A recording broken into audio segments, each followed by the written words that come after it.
Hi, this is Rachel from RedAnt Fashions, once again coming from my car. It's like a confessional booth, I think, in the car. You get in the car and you feel like you need to confess all your sins. Who knows, maybe I just feel trapped in here. So I've had an interesting week this week.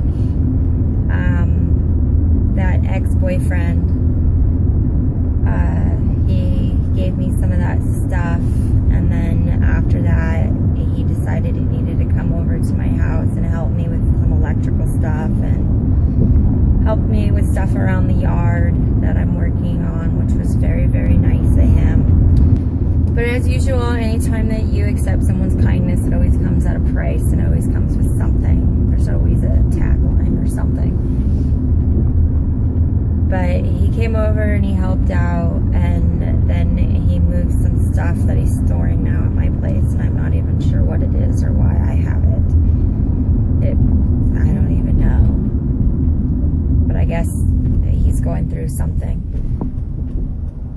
We were texting back and forth, and this dialogue was happening, and I caught myself like 3 different times going, what are you talking about? Like, he had literally... He wasn't responding to anything I was saying. He was having this whole other dialogue that didn't make any sense to me because it didn't pertain to the conversation that we were having or anything that was taking place. And so it was really confusing for me. And I was just like, what are you talking about? And he just kept going and like responding. And then I realized, I stopped and I realized and reread everything that he wrote. And he was having this dialogue from a fight that we had 7.5 years ago. And it kind of just tripped me out because that was back when we were dating. And we haven't been together in 7 years. So I wasn't quite sure why he was having this conversation with me, because that had nothing to do with what was going on in the here and now, or the conversation that was taking place in the here and now. So it was just kind of weird. As everyone knows, sometimes in text messages or even emails sometimes, communication gets lost in translation, and especially in text messages, because people interpret it differently. There's no influx of voice or tones. A lot of time there's not proper punctuation, and so, you know, it's hard enough through emails, but then it's even harder through text because you can interpret it however you want, and then, you know, before you know it, you're fighting or you're having different conversations that don't make any sense. And so I tried calling him to clarify, and he went into this tangent, and I just got quiet, and it went on for about 15-20 minutes, and just on and on and on. And I sat and I listened, and it really kind of just tripped me out because he was rambling on, and he was connecting all these dots going on in his head, and he was telling me about one thing, and then he would jump and start about something else, and then he would jump, and he was having this dialogue about something that happened between him and his family several years ago. And then he started having dialogue about him and I, and what he feels that I want from him. But again, it was like dialogue that should have happened 7 years ago that didn't pertain to anything right now. And then he was talking about what was going on with him right now, but then it was really elaborated and almost exaggerated to a point where there was no grasp. I didn't feel like there was any kind of grasp on reality of what is really happening. It was just, everything was just pouring out all over the place, and it just sounded like chaos. And there was just all of this, and he was connecting it all together, and I really didn't feel like any of it went together. So it felt like loose brackets in his head looking for shelves, and it felt very weird. And so I just sat and listened, and then he ended the conversation like almost in tears. And he was asking me just to be patient, and that to let him get through what he needs to get through, and don't worry about it. Please don't stress out, that he's going to give me all the attention that I need, and that we're going to work everything out once he figures out whatever it is that he's figuring out over here. And he was talking to me like we were having a relationship, and he was talking to me as if we were a couple and having a fight about him not giving me enough time. And it was really confusing for me because I'm listening to this, in the back of my mind, I'm going, we're not even in a relationship. We haven't been in a relationship in 7 years. What are you talking about? Like, where are you coming from? I'm not asking you for any time with me. I'm trying to establish boundaries because you can't touch me sexually or have inappropriate conversations with me or inappropriate behavior with me. I'm trying to establish boundaries here, dude. And I'm trying to establish the fact that we're not a couple and that we are just friends and that's all I can offer. And I didn't say that because I was thinking it in my head as he's rambling on and on. First of all, he was on a tangent and he never gave me an opportunity to say anything. But the other thing is that at that point, as he's like rambling on and on, I realized that he's living out some kind of whatever's going on in his head, and it doesn't have to do with anything about me or what's going on in front of him. And I don't really want to add to that confusion, so I just let him go on.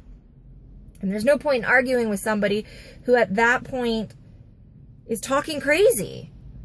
You know, you can't rationalize with a crazy person. So I just left it alone. And when he started going into that and he was like, can you please just give me some time? Please. I just said, okay. That was it. Okay. That's what you need. You take all the time that you need. And then he was like, okay, I love you. And he hung up. I don't know if he has a proper grasp on reality. I don't think he fully understands how he ended up from here to over here. And I don't think the dots are connecting in a way where they should be, where it's linear and it ends up over here. I think his are like all over the place, and then he somehow thinks that we're not over here, we're over here somewhere. It's really confusing. It kind of made me sad because this is someone I actually shared some time and space with, 7 years ago or 7.5. I don't even know how long it's been now. It's been too long, almost a decade, I'll tell you that. But we shared time and space, and it was really crazy and intense, and there was a lot of drugs and insanity and chaos and all sorts of stuff going on back then. But I always alluded the craziness to the drugs and lifestyle is what I always alluded what was going on with him and why he never made sense to me. And what I'm finding now, because he's been sober for several years now, is that he's even more crazy without it. I almost feel like he was more stable back then when I first started dating him than he is now. And I don't know if it's a chemical imbalance or if he just lost touch of reality and this is the way he copes. But it just almost feels like he creates this chaos. I mean, I lost everything back then. That relationship really was this huge turning point in my life where everything kind of spiraled out of control and I spiraled out of control and I ended up having a nervous breakdown and I ended up shutting down my store and I ended up leaving the state because it was just like one of those toxic relationships where we couldn't get away from each other and we became addicted to each other and addicted to the dysfunction. And that's not a healthy place to be. And so even when we were apart, and so I literally had to remove myself from the state and had to really reevaluate my life. And I gave up a lot of things and I lost a lot of things and I ended up losing everything in my life, everything. And I had to start from ground zero. And at one point I ended up being homeless and it was like I hit rock bottoms. But since then, I have turned my life around and I've turned myself around and I've done a lot of inner work with myself. And I'm in a much better place inside myself. My son is in a much better place inside himself. My family life is in a better place and my financial life is in a better place and my art is in a better place. Just me all together, all the different facets of what makes me and my life what it is in a very different, healthier, more stable place than it's ever been. And seeing him again, he's still perpetuating the same chaos and drama, and he's still in a crisis constantly and is still in a place of need and trying to figure out. And it's interesting because it's just weird to me because it hasn't gotten any better for him. at all. It was like he was probably at his peak of doing really, really well in his life when we met. And then after we broke up, it spiraled out of control. And that wasn't me. That was the tunnel he was going down already when we split. And it just continued to spiral downward. And he hit rock bottom, but didn't realize it was rock bottom and just kept going. And he's kind of balanced out, I think. And I think he gets a little bit better every year. And his energy is a lot calmer. But I don't know how to explain it. It just seems like he's still... It's like he plateaus and does well for a second. And then I don't know if he creates the chaos and drama because it gets boring and you need it.